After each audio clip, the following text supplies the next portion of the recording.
Welcome to Human. Welcome to season 4 and welcome to 2023. I am so excited to be posting again on the podcast and starting a brand new season where we will be posting almost every week.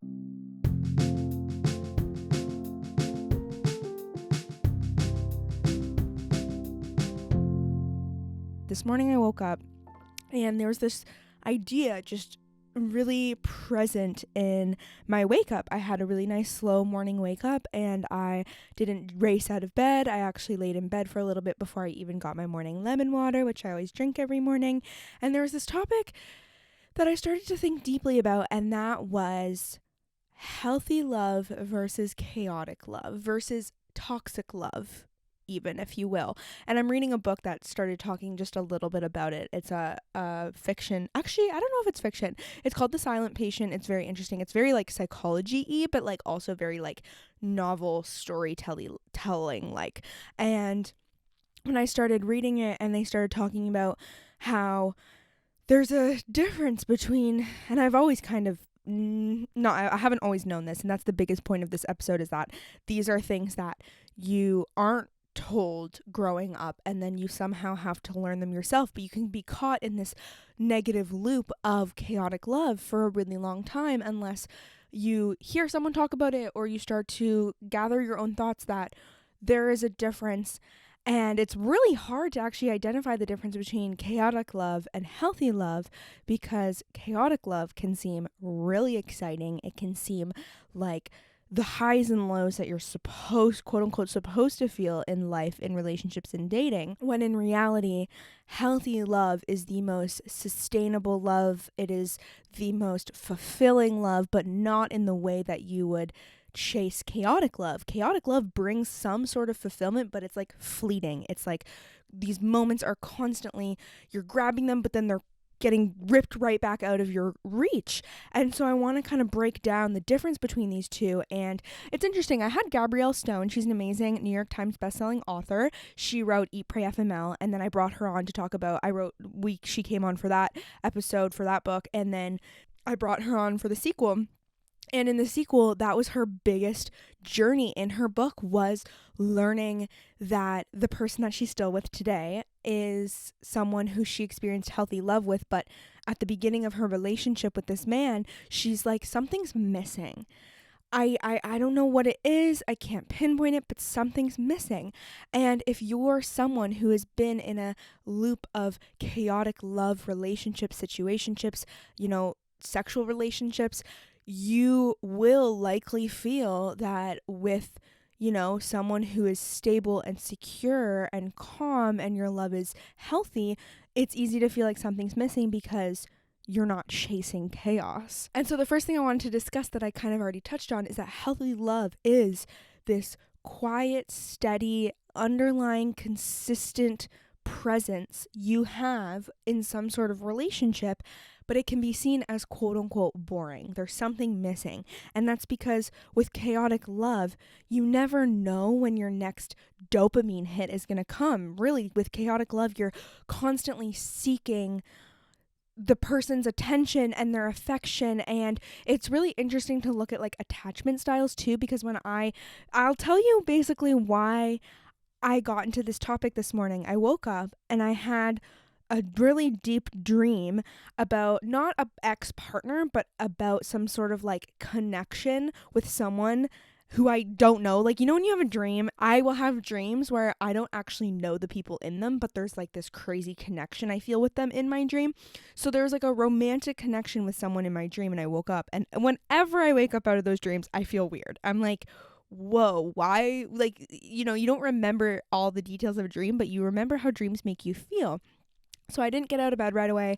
I kept laying in bed, and then it got me thinking. I was like, okay, the person in that dream looked the most like this person from my past, and that person from my past was a situationship I had for 2 months where it was totally chaotic love, and I was hooked on it, and I was constantly like chasing it. And the number one phrase I always said was, do you think he likes me? Does he like me? Does he like me? I don't know if he likes me. Does he like me? And that's an anxious attachment where I feel insecure, anxious and insecure attachment is like, it's it's called both of those things. And I felt really insecure and unsure if this person liked me, and it was because there wasn't open communication. There wasn't boundaries being set. There wasn't honesty about our feelings. It was like I was just waiting for him to Snapchat me the next time I was just waiting for him to Snapchat me, or I was waiting for the next time we went out to party and I would get to go to his place after. And that cycle is chaotic, and that cycle is you're constantly like it's like you're seeking a reward, and it's like you feel like you have to earn this reward even, which is fucked up. You never have to earn someone's love. You never have to like prove to someone that you're worthy. You never have to convince someone to be with you. You never ever should. Fuck those people, say goodbye. But this is something that's so important to talk about because I never knew this, and it took me a long time to figure it out. And being in those types of relationships are really fucking exciting, obviously, because your highs are so high, and yes, your lows are so low, but when you're low, you're just waiting for them to pay attention to you the next time. You're just waiting for them to DM you. You're waiting for them to ask you to hang out. You're waiting for them to kiss you, all those things. And so you get on this like wave of like, oh my God, when's it coming? When's it coming? When's it coming? And that feels good, but it also feels really bad. And it's also unsustainable. These relationships are ones that they're gonna fade, or they're gonna blow out in like a big like breakup or ending of it.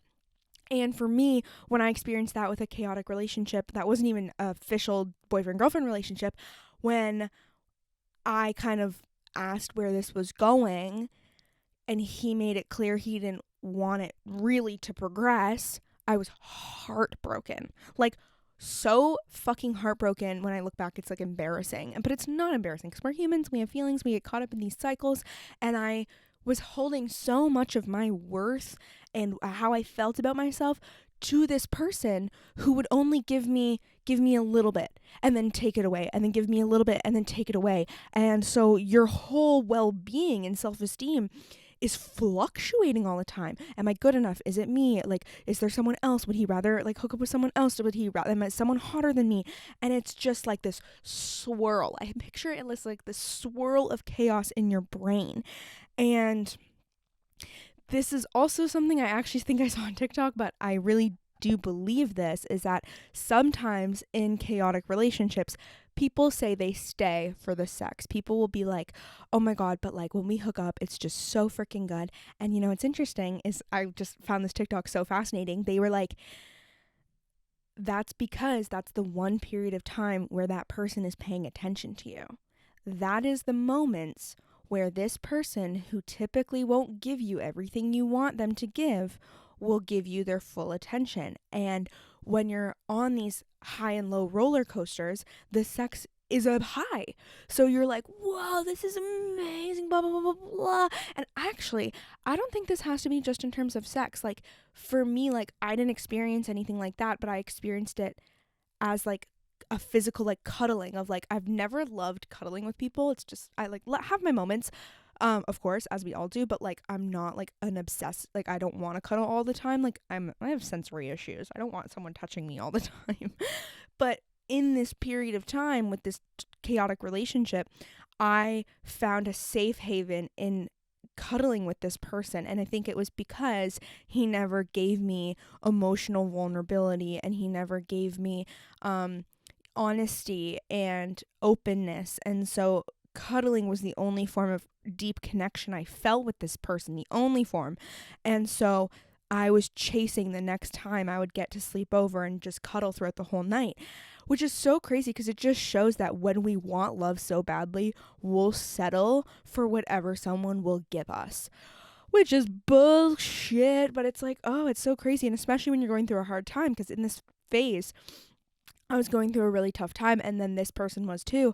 And so it was just like chaos feeding itself, where we were trying to fulfill this void and this painful period of grief within us with each other without talking. It was like so fucking weird. But with healthy love, this is when people will get it mistaken for something that's not right for them, like the Gabrielle Stone episode I'm talking about and how she's experienced this. And with healthy love, I think there comes a point where sometimes if you're on that chaotic cycle, people will feel like, oh, the spark is fading or there's something missing. Like I said, like it'll be great for the first couple months, and then at one point it's like, oh, they're not right for me, or we don't have the right connection, or our connection isn't deep enough, or something's off, or like we're just not compatible anymore. And there's that feeling that that spark is gone. But with healthy love, you need to work on your relationship to find those moments again, in my opinion. Like, I think with healthy love, it's not going to feel like the beginning all the time because it's not supposed to. And I remember when I first started dating my boyfriend I'm with now, in those first couple months, it was really, really exciting and I was really enjoying it, but we were moving at a pace that was really good for us. And it wasn't that chaotic cycle. It was like there were no games being played and things were we were open with each other. And like we had the exclusive talk and whatever. But I remember those beginning moments, how nervous I would get before I would see him. And I would know it would be fine. And after we said, hey, it would just be chill. But I remember in those moments being like, I'm really excited to not feel so nervous before I see him anymore. Because I knew I would get past that hump. I would get to a part in our relationship where hopefully I was comfortable enough with him where I wouldn't be getting really nervous. And so I was like, oh, like I'm so tired of sweating before I see him every time. And then now it's interesting because, you get to a point in a relationship with someone where it's so long term and it's secure and it's serious where like, you don't get nervous before you kiss them. You can steal a kiss, it feels like, whenever you want. You can hug them whenever you feel like you need a hug. And so I think it's interesting with that healthy, stable love to really look at it and say, is the spark gone, or are we just deeply connected and intertwined in our lives now that we need to work to cultivate those experiences again? You have to plan a date or create a romantic moment or, have a situation where you're not just going to lean right in for the kiss. You're going to invest in your conversation and let the buildup happen before you start to touch each other. And that's what a lot of people I think don't want to do, and why a lot of relationships don't work out is because you think it should all be easy and just come naturally. But there is an element of like setting yourselves up for success to have those exciting butterfly moments again. And like I remember one time my boyfriend and I were sitting on my balcony in my apartment in Toronto, and we were having a few drinks before we went out with friends, and we got into some really deep talks, and I think we ended up talking a little bit about the beginning of our relationship and now, and then there was this like nervousness and we like hesitated before we went to kiss each other, and then we were like, whoa, that kiss felt like the beginning. It felt new, it felt like fun, it felt refreshing, it felt giddy, it felt childlike, it felt teenager like, you know what I mean?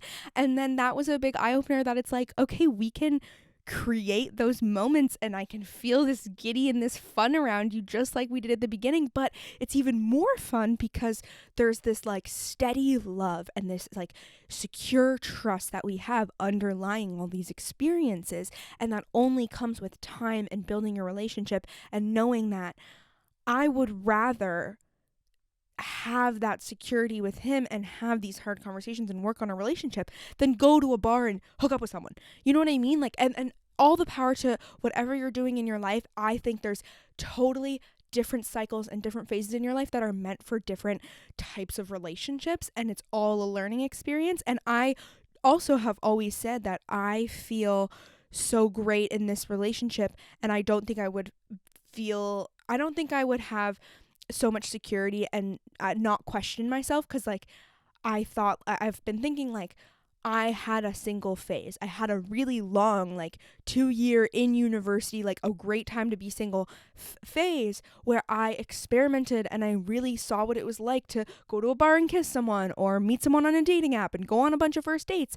And so because of that, now when I'm with my current boyfriend, I'm like, oh my God, I'm so glad I'm with you, and I have no desire to live that part of my life again, because I did it, and you get it, and you know what it's like. But okay, I'm also going to say though, I think experiencing, a sexual attraction or seeing someone and being like, oh my God, they're really hot, or even like having a dream about someone romantic that's not your partner, or like that's also like subconscious. So like we can't control our dreams, duh.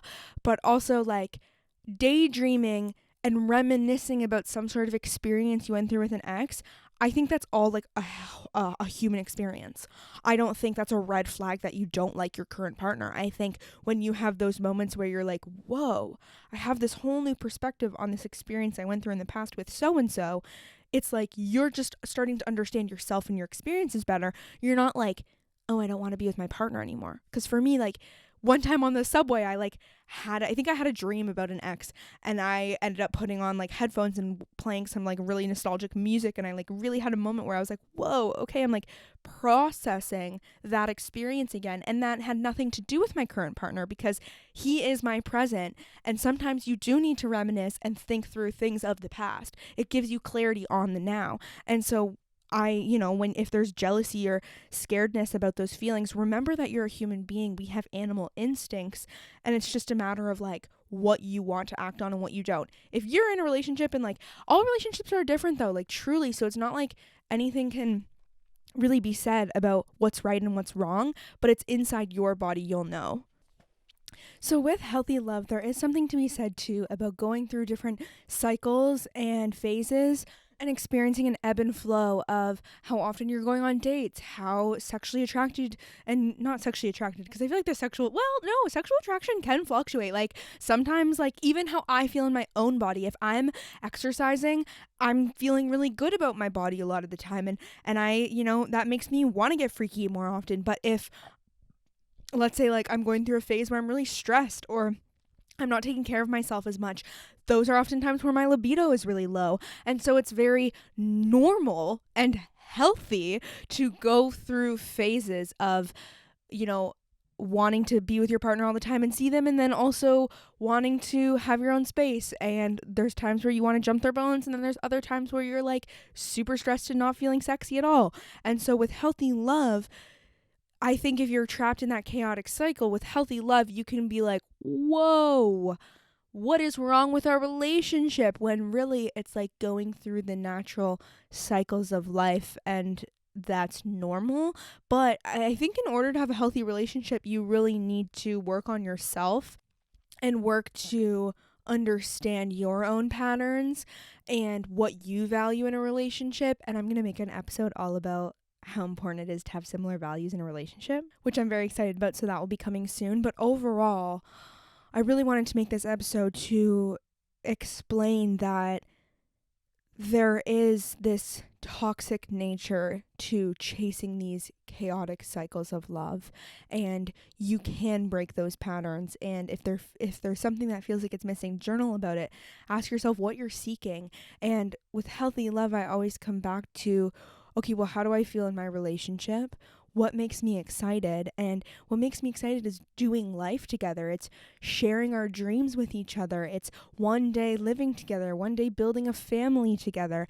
And that for me is how I know, like, doing those things with this person feels so good, and it makes me feel so like excited and secure. And that's when I know, okay, it's not about chasing those dopamine hits of hooking up with someone in a club or going on a first date and getting those butterflies. It's like you can cultivate those feelings, but in a safer way with someone that you feel a healthier connection to.